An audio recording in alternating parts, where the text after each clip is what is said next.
No! Hardly, no! Worth it. Just checking. We're all seeing that thing, right? How does this game keep getting more and more cringe? How? How is it possible? It just gets even worse and worse and worse. Task Force X, report. You know things are bad when even IGN is saying that the Suicide Squad game is an absolute piece of shit. Yeah, I seen this and I couldn't stop laughing. I was like, wow, IGN. These are the guys that said Redfall was good. Deadfall. Redfail. Uh-oh. These guys said Redfall was good, yep. IGN, Suicide Squad Kill the Justice League preview. We played it and didn't like it. Oh boy, oh boy, oh boy, oh boy. The best part of Suicide Squad Kill the Justice League after playing it for a few hours is the story. And yes, it certainly seems like you will be killing characters you know and love. Hey, your face always looks so... What? Lots of death happening here.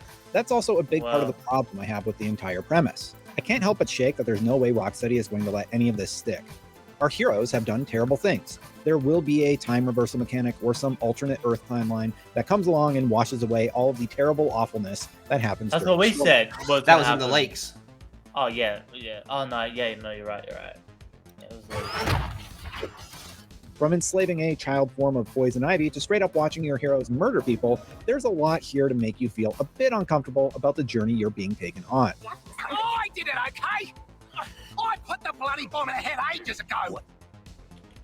And when you pair this disconnect with game mechanics straight out of the likes of Destiny, Anthem, or Marvel's Avengers... Oh, that was hardcore Battlefront 2 vibes right there. The weapon? Yeah. Oh, the fucking loot box. Yeah, that's what I mean. Like the loot box weapon, yeah. Uncommon. Left worried about the final product coming together in a way that works. The fun just wasn't there for me. At least not yet. Let me explain. That's an IGN. The story has its fun moments, yes, and the team banter, at least during the cutscenes, is when Kill the Justice League is at its best. Awesome. Aw, he's so sweet. He's not gonna make it. The cutscenes have clearly been given a lot of love. Meanwhile, the character models look great, the voice acting is on point. The character models look worse than Arkham Knight. Yeah, but and there are given a lot of love. These people, IGN, technically they're on our side right now because they're saying the game's cheap, but they're also fucking retarded, man. Oh, the cutscenes where it thrives and gets a lot of love. I want to backhand this fucking man too. Fuck this guy. Look at all this shit that's on your screen. Moments where I genuinely laugh, thinking this could be enough to carry me through the messy and tired open world missions. While they could reverse time to fix the morality issues at play, chances are that will be difficult given the planned expansions, story additions, and gear chases coming later in the form of free updates. That means we'll be stuck with the terrible things that transpire, and if the name sticks, stuck with a dead Justice League. At one point, the team puts a bomb in the head of Poison Ivy, who just happens to be a child. But hey, they punch Boomerang for putting a bomb in her head, so let's move on from that whole enslaving a child thing. And, you know, the whole Harley flirting with her. Tell me about it. Wasn't expecting you to come in fun size. I get it's Poison Ivy, and this is kind of Waller's thing, but I'm using it to illustrate a... What the fuck have they done to Waller? I'm not the same as I was, Cal. She's a meth, man. Like, I know. No, she took her weight loss a little too seriously and started smoking meth. Y'all tell anybody I'll kill you! When Waller said she wanted to lose some weight, everyone was like, good for you. And then everyone walked in and she's there smoking a crack pipe. Peanut butter and crap. Like, what the fuck? All of these things in one package feels like an odd mix. If we go down this rabbit hole of continuity, we'll be here for like 3 hours. But Waller should be dead in this continuity. Rocksteady had a winning formula with the Batman games and is trying to write a completely new book. But so far, lightning is not in this bottle. A live service game from Rocksteady is not what I had on my wish list. What the fuck am I looking at? The team is single-handedly responsible. Look at that UI. There's 1, 2, 3. 3 things on your screen. This is all bad. For making some of the best combat I have ever experienced. The Predator sections in the Arkham series also allowed you to tackle them with stealth or brute force, adding further flavor and variety to Bruce Wayne's vigilantism. To this day, in fact, you can find ridiculous takedown montages on YouTube and TikTok for Batman Arkham Knight. Yeah. Unfortunately for Suicide Squad, once the fun story bits end, you're left with a much less inspired combat system and an open world that's filled with tedious tasks that are more about grinding through traditional tropes like point defense or collect the material and turn it in. There are shining moments with the combat, such as the powerful feeling of takedowns, and there does seem to be some depth to the build variety, but you'll do it surrounded by teammates who won't shut up with their quips, which quickly becomes annoying. Shill, but that's just my UX design. Sometimes it's to the point that you'll get 2 to 3 lines of dialogue overlapping while you're just waiting for your crew at a checkpoint. And when the combat does start, it has its fun moments, but it also has weird issues like long animations to regen your shield, or you'll get knocked out of an animation for unclear reasons. I thought it was just me, but it also happens in this provided footage straight from WB. What the fuck? We have this provided boss fight footage against the Flash to reference. Everything looks the same. All the characters look like they're moving the same. Yeah, so the Shark's moving as fast as Harley Quinn. It just looks retarded with that. I just want to mention that I found this fight incredibly annoying. There's no indication of where the Flash is most times, and he's the Scarlet Speedster, so he's just constantly zipping around the map. That didn't make the fight hard, it just made it frustrating. You get a handful of shots on him before he teleports to the next location. How are they keeping up with Boomerang? Realistically, Harley Quinn and the Shark shouldn't be able to keep up with Boomerang because he's got the Speed Force. Remember? They gave him the Speed Force. Oh my god. Or catch him standing in one spot long enough to get hits in before he does. How the fuck are they even competing against the Flash? Dead. All 4 of them. Oh man, dude. Especially when it's a brainiac mind-controlled Flash, so he's not going to be given a fuck. He doesn't care at all. He's just got the powers. Boom. They should be just head smashed through the wall.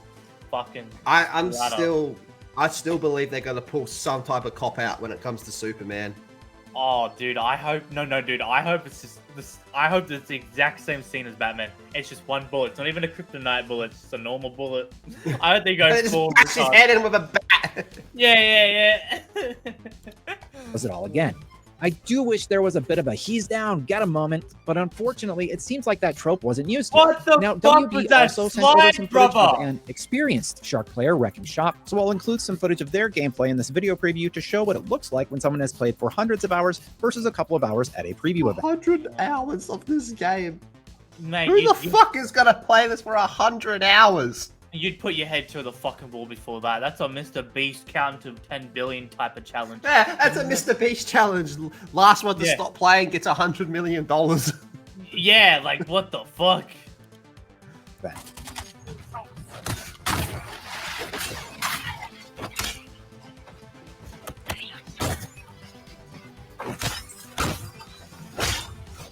This is AIDS, man. Like. In the open world, however, missions tend to favor many of the tired and true types, which may... So you know when you're sick sometimes in game and shit'll be flashing? Or even in Black Ops 1 when Mason's seeing the numbers and all that fucking weird shit's flashing? When he's punching the dudes and it's showing like all the skulls and shit, that's what it reminds me of. Or when Mason's like tripping out fucking seeing the numbers, man. That's not to happen all the fucking time. Makes them feel a bit like uninspired film. Like when he's stuff. punching, it does this weird, you like, tend to point from waves of enemies that spawn. Sound familiar? Now imagine every time you defeat a handful of these enemies, you just stand around waiting with nothing to do. This was exactly what happened during one of the core story missions, and the padding feels completely unnecessary. When the next quest started, I stood there while Amanda Waller called my character on comms and bantered with Poison Ivy before sending me back to the other end of the map to save citizens in a flying bus that looked like it was out of Fortnite. At least the Riddler puzzles are making a return from the Arkham games, bringing at least one. Dude, that was the worst. The part everyone hated. Yeah, dude, because they'd always force them in the games, like and they were like, no one really wanted. Unfamiliar fun activity to Suicide Squad's Metropolis. Within the city's physical stash, Lex Luthor sits upon your cash. At least I hope they're fun because I didn't actually get to solve any of them. The potential saving grace for all my gripes could be that the whole combat system comes together a lot better when you get to sit down and actually make a build, which we didn't have a chance to do right away at the preview event. For some context, we started playing through the same tutorial from the beta and picking a character, Deadshot in my case. After that, we jumped straight into Chapter 3 where I tried out Shark because the character I had been playing on was taken. What I didn't realize was that Chapter 3 gives you complete build control, and having played on a different class, it took me a bit of our session to get warmed up to the new movement mechanics Shark has compared to Deadshot. If we look back at that provided Flash gameplay, it looks like the player has a good grasp at movement, but it all comes back to similar core mechanics. Aim gun, shoot gun, and those core mechanics in a game like Destiny really save it. Here, it just feels samey across the board, even with each character's abilities sprinkled in. I didn't really get time. That's because a game like Destiny, one thing that Destiny has really well is like it is buttery smooth. Yeah. But the thing as well is you're realistically a Titan and a Hunter, their abilities are what makes them unique and different, and they've got enough abilities to make them unique and different. Whereas this game, Shark looks like he's moving like Harley Quinn, and Boomerang and all that, and these guys do not look different. The only difference is the Shark's got a minigun, and that's the only difference, and he's still moving as quick as them with holding a minigun and being a big lad. It just makes no fucking sense and just stupid. To look at my gear stats and throw something together to try out, but I did try a build recommendation from Jack Hackett, production manager at Rocksteady, but again, I didn't really have enough time to get used to how it's supposed to flow together. However, his excitement about the build possibilities does continue to give me a glimmer of hope. To give you a taste of what you'll be looking at in terms of complexity, there are weapon afflictions that attach an elemental effect to weapons like Deep Freeze that does cold damage for a period of time. Penguin will let you craft new weapons, shield mods, This game wants to be everything all at once and fails at every single part. Yeah, so it's like you look at the Arkham games, you're like, okay, yeah, you could like level up and upgrade, but it was just shit like, you know, you can do a longer combo or when you do your takedowns, you can like take down a third guy or some shit like that, okay? Whereas this game wants to be everything all at once. Yeah, it's trying to be the next Destiny, the next fucking Borderlands, the fucking next Fortnite. In Arkham. Yeah, and it just does not fucking... I mean, look at Penguin, bro. Yeah, look at that. That's the same Penguin from the Arkham series, boys and girls. That's the same lad. You know what I mean? He did not help take over the city that night. This version of him did not. He didn't even make it. He did not make it. Or grenades. And there are some interesting guns here, like Bugs a Poppin', that will not do damage to a Terminaut, but will slow down every enemy within 10 meters. This is Borderlands. Yeah. And there was this one slot machine grenade that was also pretty fun. Borderlands. Each character also has a skill tree they can upgrade, and all of that is on top of weapons and mods that work together to give you passive buffs when you pair, say, 2 Gizmo gear pieces together to do more burning damage. But with the trade-off that grenades do 50% less damage, but have a 100% chance to burn all enemies. I know I've been really hard on Suicide Squad Kill the Justice League in this preview, and believe me, I really want to be wrong about it. Not only is Rocksteady one of my favorite developers, but this genre is one I've spent far too much time in across Destiny, Anthem, and yes, even Marvel's Avengers. But while there is a story here that makes me wonder where the heck it's all going, I left the preview even less optimistic than when I came in. Here's hoping Suicide Squad wins me back when it releases on February 2nd. Dude, I hate the whole, I know I've been harsh on this game, but if it looks like shit, say it looks like shit.